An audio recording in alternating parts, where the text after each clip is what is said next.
A&W Root Beer is an American brand of root beer that was founded in 1919 by Roy W. Allen. Thank you for your suggestion. Mr. Dumbass, I can bring a lot to Dumbass and Dumbass. I'm a go-getter. Dumbass material all the way. So, am I your man, Mr. Dumbass? The name is Dumas. That's pretty thick-headed, but nothing compared to the rich, thick, frosty mug taste of an A&W Root Beer. With A&W, it's good to be thick-headed. What a dumbass.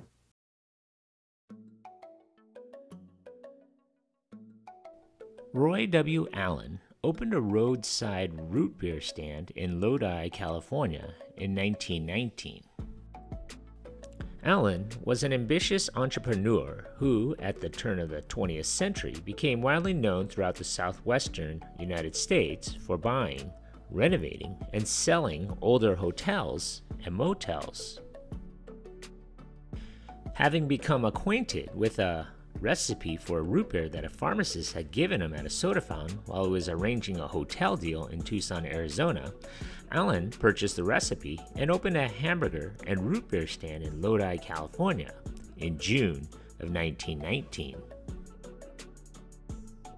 Allen knew that by playing on the name of root beer, he could attract alcohol drinkers into his establishment, especially since he decorated it in an old, well-worn saloon, complete with bar and bar stools. The Volstead Act of 1919 had prohibited the sale and consumption of alcoholic beverages, so soldiers returning home from World War I battlefields in France flocked to Allen's root beer stand, finding the beverage as a palatable substitute.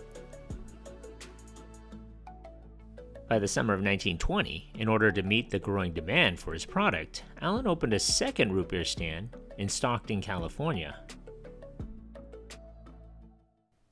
With more and more people clamoring for his product, Allen formed a partnership with Frank Wright, one of his employees, in order to establish 5 more outlets in the Sacramento area. After formally naming their product A&W Root Beer, the name reflecting the initials of the two partners, more outlets were opened in Houston, Texas in 1922. Capitalizing on the increasing mobility of the American public and the fact that more people were purchasing automobiles, Allen came up with the idea of transforming the root beer stand into drive-in restaurants.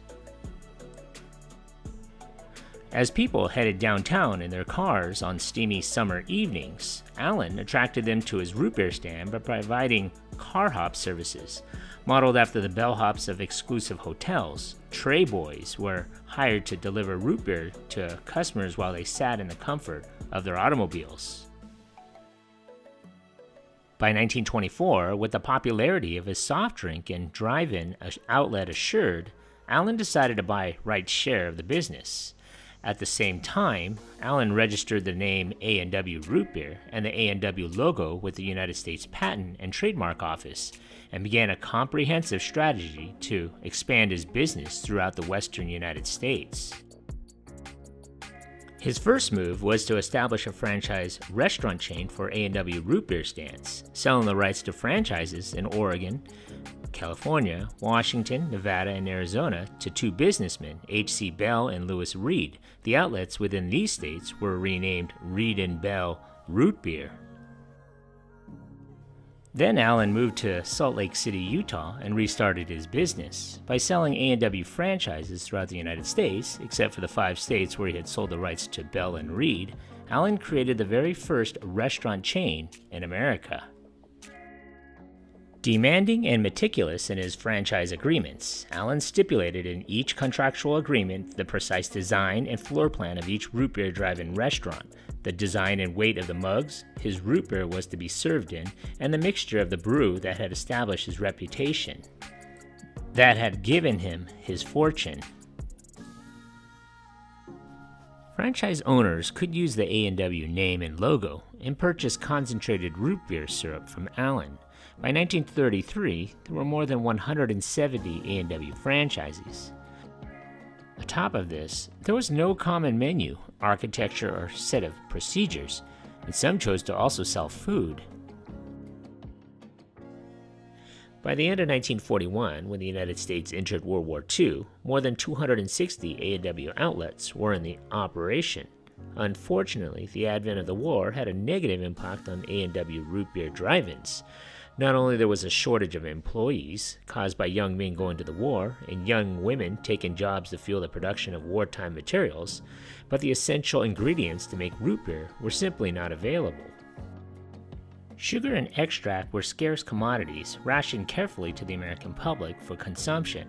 Not a priority business for the success of the American war effort, A&W Root Beer drive-ins began closing at a rapid rate.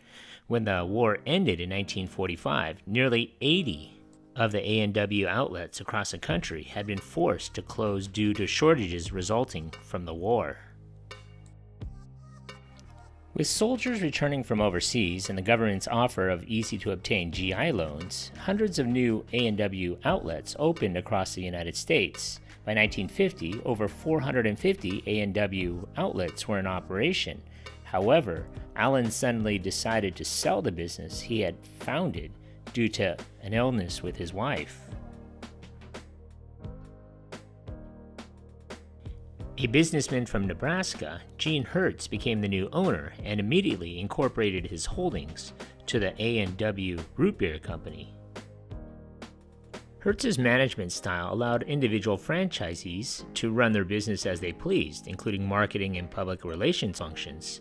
Hertz's most important decision during his time as leader of the company was to allow the franchisees to serve food and develop their own outlets as drive-in restaurants. By the end of the decade, there were more than 1,900 A&W restaurants throughout the United States.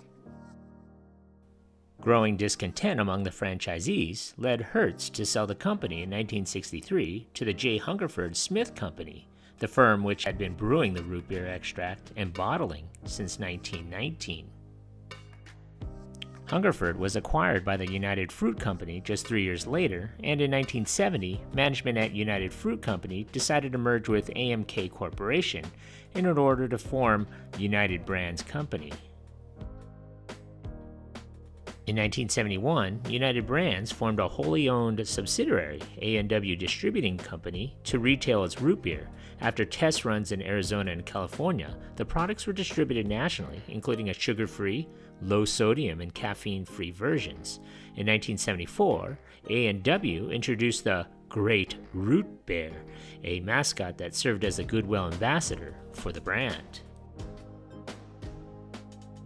In 1978, company management at United Brands decided to form another wholly owned subsidiary, A&W Restaurants, Inc., to manage the growing number of restaurant franchises. The separation of the beverage from the restaurant chain, however, as distinctly administered entities and operations, gave rise to the prospect of each one becoming a takeover or acquisition target. In 1982, in a move that surprised no one, United Brands Company sold A&W Restaurants, Inc. to a well-known and enterprising real estate developer, A. Alfred Taubman. 1 year later, management at United Brands sold A&W Beverages, Inc. to a consortium which was formed to create A&W Brands, Inc., a new company with the purpose of managing the production, marketing, and sale of the regular and sugar-free root beer beverages. In 1986, the management team at A&W Brands, with the assistance of the investment firm, bought the company from the consortium for approximately $74 million.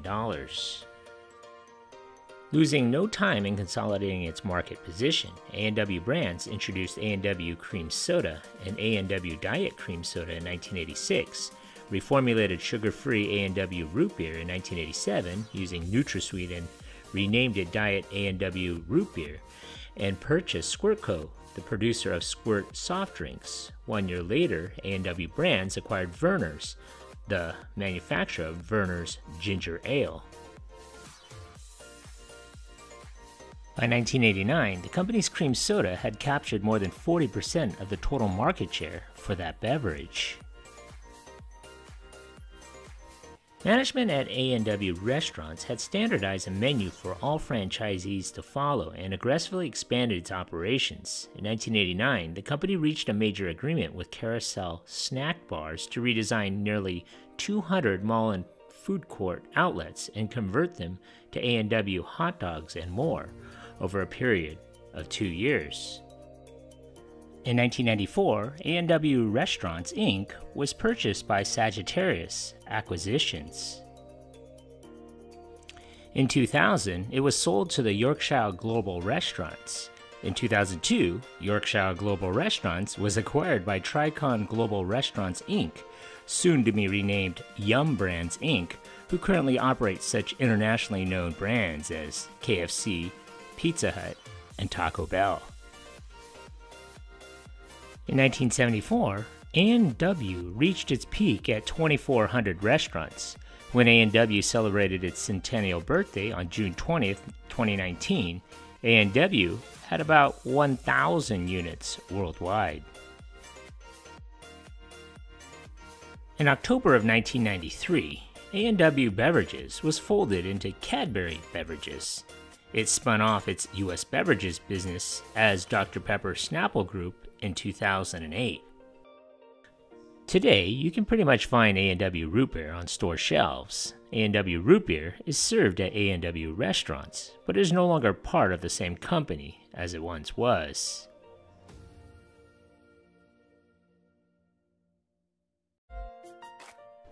So what do you remember about this iconic beverage? Leave a comment, or if you want, leave a suggestion for a future video about your favorite soft drink. Make sure you hit that like button and subscribe to this channel. Thanks for watching.